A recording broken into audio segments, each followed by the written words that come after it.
In the wake of the tragic death of Rob Reiner and his wife, and it is a tragedy, it's a tragedy when anyone dies, especially in that manner, Michelle Obama has revealed that her and Barack had plans with the couple on the day that they were found dead. It goes on that Michelle Obama revealed that she and her husband, former President Barack Obama, had plans to meet with Rob Reiner and Michelle Singer Reiner on the very evening that the couple was found murdered in their Los Angeles home. And in case you're not familiar with this story, the celebrated director and Democratic activist was found dead on Sunday afternoon by their daughter from apparent knife wounds. Their 32-year-old son, Nick Reiner, has since been arrested as a suspect and is being held on a $4 million bond.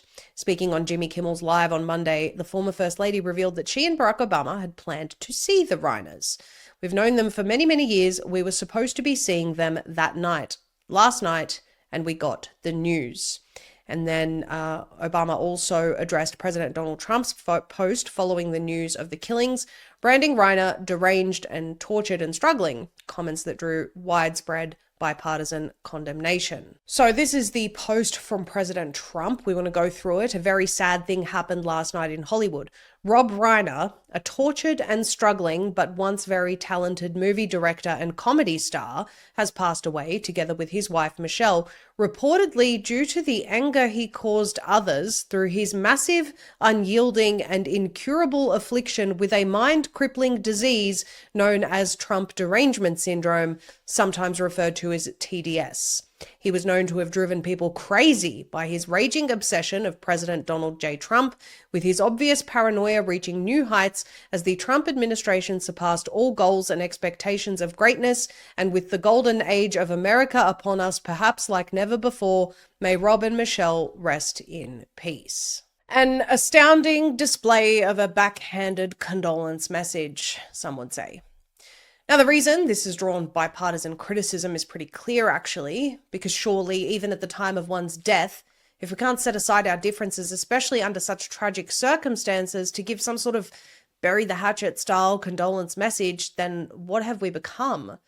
It was not long ago that the left was gloating in the aftermath of Charlie Kirk's murder, and the message from Republicans was that we have to do better. We cannot live in a country where tragedy and violence is made light of, and rightfully so.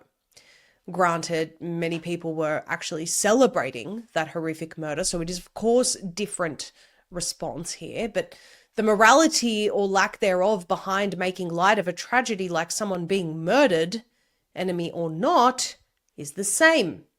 Trump's own Attorney General Pam Bondi and Trump himself, if you recall, were floating hate speech laws in response to that very immorality. We don't expect people to be fake about a situation. We don't expect Trump to come out and pretend he thinks Rob Reiner was a wonderful person and offer kind words about him or his life, given they were at odds. But if we can't be humane when an American, no matter who they are, loses their life, especially in such a brutal way, that is going to draw criticism because that does not assist in repairing the clear divide that is present in America. Just as the left had a right to their free speech, as abhorrent as it was in response to what happened to Charlie, President Trump has the right to his free speech also. The criticism stems from a person in this position to be the bigger man. Yes, we disagreed, this person was savage to me, did horrible things, but what happened to him is tragic, allegedly being murdered by his own son, and this should never happen in America. We need to heal. That likely would have been a response anyone could get on board with. As far as the Obamas go, this is what Michelle had to say. You and your husband were friends with Rob and Michele Reiner, and I'm very sorry for your loss. My God. How long have you known the Reiners? We've known them for many, many years, and we were supposed to be seeing them that night, last night. And we got the news. And let me just say this, unlike some people, Rob and Michele Reiner are some of the most decent, courageous people you ever want to know.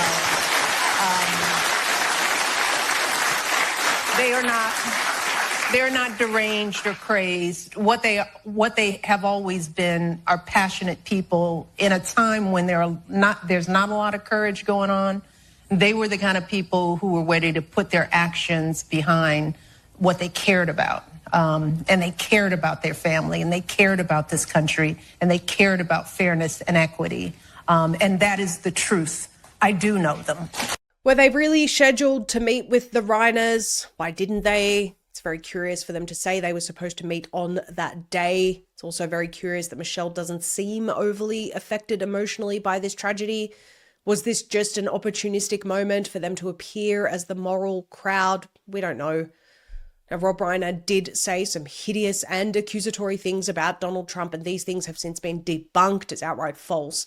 So Michele's account of him and his character surely is not entirely accurate. Fairness, equity. We're talking about someone who pushed the Russia collusion hoax as just one example of not fair and not equitable. Not to speak badly of a man who's passed away, but these are just the facts. And we're very sorry about this tragedy. What we do know is that people are really fatigued from the show of politics. They want to heal. They want a better way of life. They want accountability for those who do wrong and not just mean tweets. They want politicians who have hearts that inspire people to do better, and they don't currently feel we're on that trajectory. At the end of the day, we will all be accountable for our words and actions, for better or for worse. Let's just all keep that in mind.